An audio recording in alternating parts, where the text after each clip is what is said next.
Hello everyone. BPSC जितने लोग mains लिख रहे हैं, आप सबका एग्जाम कैलेंडर जारी हो चुका है। ये देखो, यहाँ पे थोड़ा जूम करता हूँ। ओके, ऐसे ही देख लो। 67th जो कंबाइंड कॉम्पिटिटिव एग्जाम है, उसका मेंस का जो डेट है वो है 29 दिसंबर 2022। और एक डेट आगे बढ़ा है, जो 68th का जो प्री होने वाला है, उसका डेट है 12 फरवरी। तो 12 फरवरी को आपका 68th का प्री होगा, और 67th का जो मेंस लिख रहे हैं उनका 29 दिसंबर है। ठीक है। और बाकी जितने एग्जाम्स आप देख रहे हो वो आप इधर देख सकते हो। पर हम आज बात करेंगे 67th मेंस के ऊपर कि आपकी अब रणनीति क्या होनी चाहिए, कितना टाइम बचा है, उसको आप कैसे प्रायोरिटाइज करो, कैसे स्केड्यूल करो, कैसे बनाओ रूटीन, ताकि अभी के टाइम पे आप अच्छी एक स्ट्रैटेजी होनी बहुत जरूरी है। अभी के टाइम पे आप जैसे स्ट्रक्चर करोगे अपने पढ़ाई को, उसी हिसाब से आपका रिजल्ट सामने आएगा। ठीक है। तो हम आज इसी पे बात करने वाले हैं कि 67th मेंस वाले कितना दिन बाकी है, किस हिसाब से रूटीन बनाना है। अगर हम यहाँ पे लिखें, आज का डेट 11 नवंबर। ठीक है, पेन चेंज कर लेते हैं, 11 नवंबर। और लास्ट डेट आपका 29 दिसंबर। तो हमें सामने आता है कि आपके पास 48 डेज बचे हुए हैं, एक्सक्लूडिंग 29 दिसंबर। ऑब्वियस सी बात है, उसी दिन एग्जाम है, उसको एक्सक्लूड करेंगे। ठीक है। तो ये 48 डेज को आप कुछ इन तरीकों में तोड़ के देखोगे, तो अभी आपको मिलेगा कि वीक्स आपके पास कितने हैं। 6 वीक और 6 दिन आपके पास अभी बाकी है।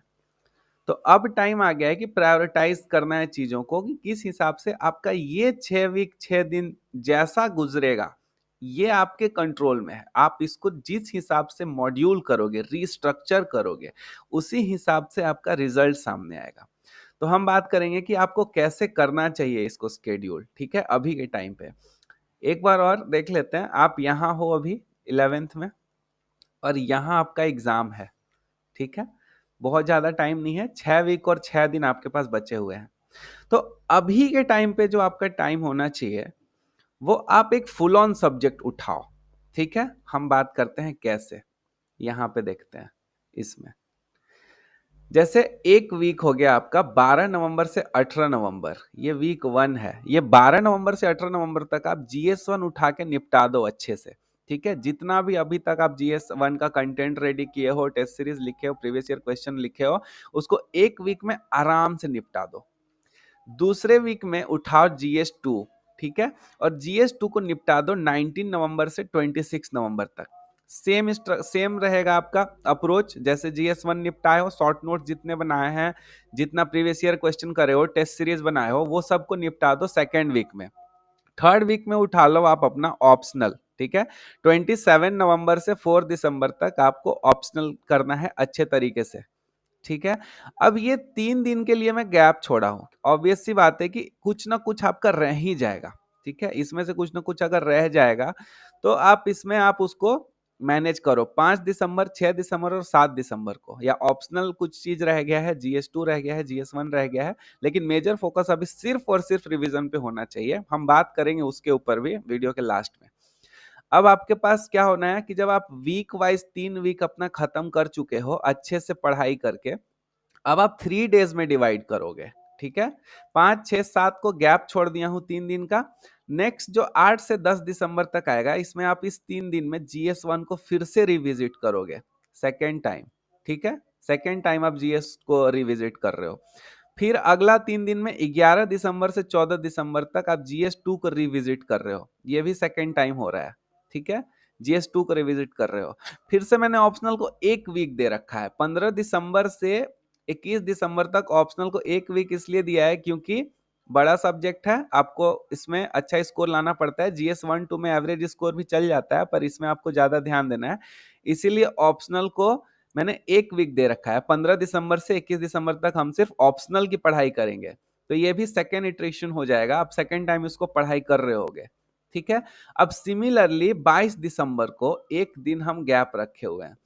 अब क्या हुआ, शुरू में वीक वाइज हम कर रहे थे, 3 वीक हमने खत्म कर दिया था। फिर हम डेज वाइज चले, 3 दिन करके हम खत्म करना शुरू किए, GS1 GS2, और एक गैप छोड़ दिए थे वो।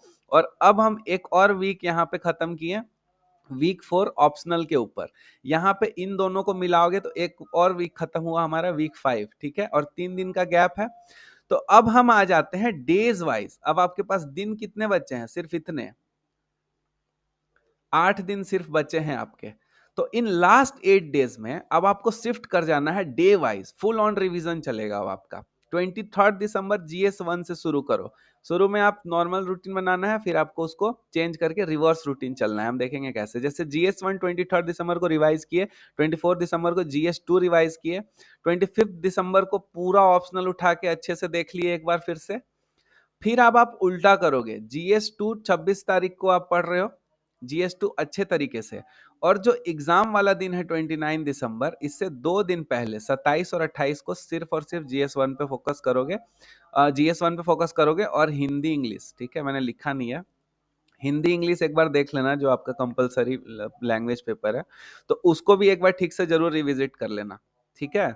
एक बार प्रीवियस ईयर क्वेश्चन देख लेना, वो हो जाएगा, बहुत टफ भी नहीं होता है। लेकिन जैसे जैसे आपका एग्जाम होगा वैसे शेड्यूल करना है। अब जैसे 29, अभी तो मान लो कि क्या आपका जब भी एग्जाम है, एग्जाम दे करके घर आओगे, उस टाइम पे नेक्स्ट डे के पढ़ोगे ही GS2, फिर उसके नेक्स्ट डे ऑप्शनल है GS3, आप पढ़ोगे ही। तो आपको करना क्या है, इस हिसाब से आपको रूटीन बनाना है। अभी होलसमनेस दिखना चाहिए, एक बार जो चीज उठा उसको खत्म कर दो, इससे कंफ्यूजन भी नहीं होगा और बहुत ज्यादा परेशानी भी नहीं क्रिएट होगा कि ये छूट गया वो छूट गया, समझ नहीं आ रहा है। आपको पता चलेगा कि आप हैं कहाँ। एक एग्जाम्पल से समझो कि रूटीन अभी के टाइम पे क्यों जरूरी है। लास्ट 48 डेज का रूटीन इसलिए जरूरी है, मान लो कि एक यहाँ पे खेत है, ठीक है, ये एक खेत है मान लो, ये खेत में बहुत सारा सनफ्लावर लगा हुआ है या एनीथिंग लाइक दैट। अगर आप खेत के बीच में जाके देखते हो तो आपको इस सनफ्लावर के पीछे वाला सनफ्लावर नहीं दिखता, इधर नहीं दिखता, इधर नहीं दिखता। आपको लैक ऑफ क्लैरिटी है आपके विजन में, ठीक है। तो आपको पता नहीं चलता कि आप स्टैंड कहाँ कर रहे हो, किधर जाना है किधर नहीं जाना है। लेकिन अगर एक रूटीन बन जाता है तो रूटीन ऐसा हो जाता है, जैसे इसी खेत के बगल में एक घर है और घर के छत पर से आप अगर देखोगे तो आप सब कुछ आपको क्लैरिटी के साथ दिखाई देगी कि कहाँ पे क्या चीज है। इसीलिए अभी रूटीन जरूर से जरूर देख लेना एक बार ठीक से, ठीक है। तो हमने क्या बात किया, पहले वीकली आप देखोगे खत्म करोगे, फिर डेज वाइज खत्म करोगे 3-3 दिन करके, और फिर डेली करोगे। तो देखो एग्जाम से 48 डेज पहले भी आपका 3 रिवीजन हो रहा है। एक यहाँ, दूसरा यहाँ, और तीसरा यहाँ, और चौथा यहाँ, 4 रिवीजन हो रहा है। 4 बार आप रिविजिट कर रहे हो। तो इस हिसाब से आपको अभी अपना तैयारी रखना है, ठीक है। अब थोड़ा सा बात कर लेते हैं कुछ एक्स्ट्रा चीजों के बारे में, जैसे कि अभी क्या आपको करना चाहिए, इंपॉर्टेंट क्या है। रिवीजन अभी के टाइम पे बहुत इंपॉर्टेंट है, ऑब्वियस सी बात है। मैंने इससे पहले हर वीडियो में कहा है कि शॉर्ट नोट्स बनाते रहना, वही काम आएगा एग्जाम से पहले। और जो ये लास्ट के जो 8 डेज सामने दिख रहे हैं ना, इसमें आप क्या रिवाइज करोगे, पूरा बुक तो उठाओगे नहीं। जो नोट्स हैं वही सब आपको रिवाइज करने हैं। शॉर्ट नोट्स हैं, डेटा डायग्राम हो गया आपका ज्योग्राफी के, मैंने बोला था कि पहले से बना के रखना। फैक्ट्स हो गए, फ्लो चार्ट आप कौन से लिख रहे हो, कंक्लूजन इंट्रोडक्शन जो रिपीटेड क्वेश्चन है उनके आपके रिवीजन होने चाहिए। प्रीवियस ईयर क्वेश्चन आपने जितना लिख रखा है उसको आप रिवाइज करो, बेस्ट चीज है ये, ठीक है। रिपीट होगा तो आपके पास रिवाइज मटेरियल है। टेस्ट सीरीज जितना आपने लिखा है आप उसको रिवाइज करोगे। करंट अफेयर्स को जो आपने नोट्स बनाए हैं, या विजन हो गया, दृष्टि हो गया, कहीं से भी बनाए हो, या मैगजीन में हाईलाइट कर रखे हो, तो वो आपको रिवाइज करना है। बिहार के फैक्ट्स हैं, जो मैंने कहा था कि बिहार के फैक्ट्स अच्छे से पढ़ लेना, स्कीम्स पढ़ लेना। तो ये सारी चीज जीएस के लिए आपको रिवाइज करते रहना है। ऑप्शनल की अगर बात करें तो ऑप्शनल में भी आपको सेम चीज करना है, थिंकर्स अच्छे से याद करने हैं। मैकेवर हो गया, सोरोकिन हो गया, दरखाइम हो गया, कार्ल मार्क्स हो गया। इस बार कार्ल मार्क्स इंपॉर्टेंट है, कहा था मैं, ठीक है। तो थिंकर्स के आपने जो भी नोट्स बनाए हैं उसको आप अच्छे से रिवाइज करो। Previous year question most important, optional का प्रीवियस ईयर क्वेश्चन आपको रिवाइज करना है। फैक्ट्स जो है करंट अफेयर्स के, जो सोसाइटी का मैगजीन है विजन का, जो मैंने अपने ग्रुप पे भी बताया था कि कैसे करना है उसको, आप वो करो। Women related, tribes related, caste related, ठीक है ना, जितने शॉर्ट नोट्स हैं, बिहार रिलेटेड जो स्कीम्स है, तो जितना ये शॉर्ट नोट्स वाला चीज है रिवीजन का, वो सब आपको अभी रिवाइज करते रहना है। एक चीज और ध्यान रखना, एक चीज और ध्यान रखना कि 5 दिसंबर के बाद से टेस्ट सीरीज छोड़ देना। टेस्ट सीरीज नहीं लगाना है, ठीक है। उसमें टाइम जाता है, 3 घंटा कैसे भी जाता है, उसको इवेलुएट करने में 1-2 घंटा और जाएगा। फिर उसके नोट्स वोट्स बना फालतू, ठीक है। तो अभी तक आपने जितने टेस्ट दिए हैं सेटिस्फाई करो। कुछ ऐसा कोई ऐसा मैजिक नंबर नहीं है कि अगर आप इतना टेस्ट दिए हो तभी आप क्लियर करोगे, ठीक है ना। Mostly previous year question important होते हैं, मैंने पिछले वीडियो में बताया भी था। तो 5 दिसंबर से, कब से, यहाँ देखो 5 दिसंबर से, ये जो आपका डेट है 5 दिसंबर, यहाँ से आपको टेस्ट सीरीज छोड़ देना है क्योंकि आपके पास टाइम ही नहीं है। 1 वीक, 2 वीक, 3 वीक, कम से कम 3 वीक पहले छोड़ के और रिवीजन पे अच्छे से ध्यान देना है। प्रीवियस ईयर क्वेश्चन रिविजिट करना है कंप्लीटली, बहुत अच्छे तरीके से, ठीक है। और अगर एक आध दो टेस्ट कुछ रह गया होगा तो इसको आप थोड़ा बहुत रीस्केड्यूल कर सकते हो अपने हिसाब से, जैसे 9 से छोड़ना है या 10 से छोड़ना है, लेकिन मैं कहूंगा कि 2 वीक का गैप जरूर ही रखना। ऐसा नहीं है कि आप ऐसे एग्जाम 29 को और 22 को भी आप टेस्ट लिख रहे हो, ठीक है। जितना टेस्ट से सीखना था वो अब तक आप सीख गए होगे। स्ट्रक्चर कैसे करते हैं, टू द पॉइंट कैसे लिखते हैं, पॉइंट वाइज लिखना है या पैराग्राफ लिखना है, आप कितना टाइम लगा रहे हो, कितना पेज छोड़ रहे हो, स्पेसिंग्स है कि नहीं, प्रेजेंटेशन कैसा है, ये सब कुछ आप अभी तक सीख गए होगे, ठीक है। अब एक इश्यू आती है, वो है रिटेंशन इश्यू। अभी के टाइम पे देखो आपको कैसा कैसा फेज आएगा, मैं आपको बता रहा हूँ कि अभी ना माइंडसेट कैसा होता है। मैं इसलिए ये बता रहा हूँ ताकि आपको ऐसा ना लगे कि आप अकेले हो या आप ही के साथ सिर्फ ऐसा हो रहा है, ऐसा नहीं है। अभी के टाइम पे टू द पॉइंट अगर बात करें तो आप ना कंफ्यूज रहोगे कि यार मैं क्या पढ़ रहा हूँ या पढ़ रही हूँ, इतना पढ़ रहा हूँ तो मुझे याद रहेगी कि नहीं रहेगी चीजें। यार मुझे तो लग रहा है कि मैंने कल जो पढ़ा है वो अब भूल गई या भूल गया, ठीक है। एंजाइटी होगा, कितना एंजाइटी होगा, बहुत ज्यादा, कि आपका होगा या नहीं होगा। आप ये क्या, ऐसा तो नहीं कि फिर से लिखना पड़ेगा या रिजल्ट का क्या होगा अभी समझ नहीं आ रहा है, कुछ बहुत कंफ्यूजन होगा, आपको स्ट्रेस होगा, ठीक है। तो ये सब चीज अभी होंगे, ये नॉर्मल है, आपके साथ नहीं हो रहा है, ये सबके साथ हो रहा है। बस आपको टाइम वेस्ट नहीं करना है इन सब चीजों के ऊपर ओवर थिंक करके, ठीक है।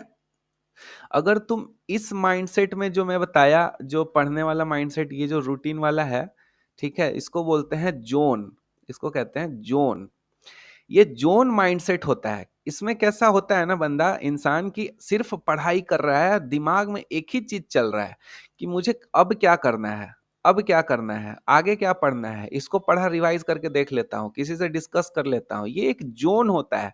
बगल में किसी का बारात पार हो जाएगा ना, आपको पता नहीं चलेगा, आप अगर आप रियली इस जोन में चले जाओगे तो, कि क्या हो रहा है, आप इतने फोकस्ड रहते हो इस चीज पे। तो कोशिश करो कि इसको मेंटेन करें। अगर ये वाला फेज टिक गया एग्जाम तक तो मैं इसकी गारंटी लेता हूं कि आपकी नैया पार है, ठीक है। ये चीज कर लेना, दिमाग को शांत रखना, ये सब कुछ ओवर थिंक करने का जरूरत नहीं है। और कुछ ऐसा गलती नहीं कर देना अभी के टाइम पे, जैसे तबीयत खराब, ठीक है, मौसम चेंज हो रहा है, बच के रहना। तो ये छोटी छोटी चीजें हैं पर बहुत मैटर करती हैं, ठीक है। तबीयत खराब हो गया तो आपका ये देखो, ये इसमें से मान लो कि 5 6 7 ये खराब हो गया, या मान लो 8 9 10 ये खराब हो गया, तो GS1 गया एक, ठीक है। अब आपका 3 ही रिवीजन होगा, इसलिए कह रहा हूं कि मत करना कुछ इस टाइप का गलती जो बाद में परेशानी क्रिएट कर दे, ठीक है। तो ये चीज है, बाकी काम रहो, कंपोज रहो, कूल रहो, कुछ खतरनाक चीज नहीं है। प्यारी सी एग्जाम है, आपका भी क्लियर होगा। उसके बाद मैं बताता हूँ ग्रुप पे कि कम्युनिटी मीट भी करेंगे, हम मिलेंगे, पार्टी भी करेंगे, ठीक है, सब कुछ अच्छा होगा। और एक बार मेंस लिख के दो, I will be very happy. फिर आपका इंटरव्यू के लिए भी मैं कुछ प्लान कर रहा हूँ, वो भी हम करेंगे, ठीक है। कुछ जूम सेशंस पे हम इंटरव्यू करेंगे, it will also be free of cost, कुछ पैसा नहीं लगने वाला उसका। तो उसमें भी हम आपका जरूर हेल्प करेंगे। अभी के लिए इतना ही, आप अच्छे से देख लेना एक बार, ठीक है, रूटीन वगैरह कैसे क्या शांत करना है। और ये सिर्फ एक आइडियल टाइप है, वेबर पढ़ते हो ना, ज्यादातर सोशियोलॉजी वाले ही हैं इस चैनल पे, ये आइडियल टाइप है। आइडियल टाइप का क्या मतलब होता है, आप पढ़े होगे वेबर में, कि एग्जैक्ट ऐसा ही आपको नहीं कर लेना है, आप अपने हिसाब से स्केड्यूल कर सकते हो, ठीक है ना। 24 को GS2, 23 को GS कुछ भी, ठीक है। लेकिन थोड़ा सा मैं ये बता रहा हूँ कि वीकली फिर 3 डेज का और 1 दिन का आपके पास इस टाइप का होना चाहिए, ये मटेरियल, अरे ये रूटीन, ठीक है। और बाकी अपना करते रहो पढ़ाई, फिर मिलते हैं। टेलीग्राम चैनल जरूर ज्वाइन कर लेना, टेलीग्राम ग्रुप भी है, चैनल भी है, दो है। लोग चैनल ज्वाइन करते हैं, ग्रुप छोड़ देते हैं, ग्रुप भी ज्वाइन करना। तो मिलते हैं अगले वीडियो में, बाकी जितनी क्वेरीज हैं आपके वो आप उस चैनल पे बताना। ऑल द बेस्ट, सब कुछ अच्छा होगा, सब कुछ बढ़िया होगा, I have very trust on you, आप अच्छा कर रहे हो, और जरूर से जरूर आपका एग्जाम क्लियर होगा, ठीक है। तो चलो फिर, see you in the next one, thanks for watching.